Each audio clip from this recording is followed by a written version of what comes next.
তা সবাই ভালো টালো আছো তো? অনেক দিন তোমাদের সাথে দেখা সাক্ষাৎ হয় না। ভাবলাম একটা ছোটোখাটো কিছু ভিডিও বানিয়েই দিই তোমাদের জন্য। দীর্ঘদিন হয়ে গেল কোথাও ঘুরতেও যাওয়া হয় না। এত ঠান্ডাতে আর ভালো লাগে? সারাদিন ধরে সবার মাথা খেয়ে খেয়ে এখন ভাবছি একটু মাছের মাথা খাওয়া যাক। সেই জন্য ফ্রিজ খুলে দেখলাম কি কি আছে, রান্না হওয়ার মতো হয়ে যাবে।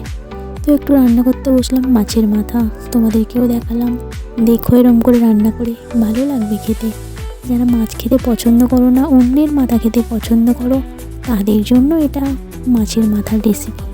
খেয়ে দেখো, কিন্তু খুব ভালো লাগবে।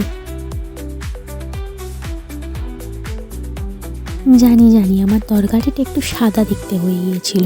আসলে আমি একটু লঙ্কা কম খাই, তো তাই একটু লঙ্কা কম দিয়েছিলাম, কিন্তু কাশ্মীরি লঙ্কাটা দিলে ভালো হতো, কিন্তু ভুলে গিয়েছিলাম। তোমরা যারা একটু লাল লাল তরকারি খেতে পছন্দ করো, বেশ করে লঙ্কার গুঁড়ো আর কাশ্মীরি লঙ্কা মেরে নেবে, দেখবে হেভি দেখতে হবে। খেতে কেমন হবে গ্যারেন্টি দিতে পারছি না, তবে আমারটা বেশ ভালো খেতে হয়েছিল।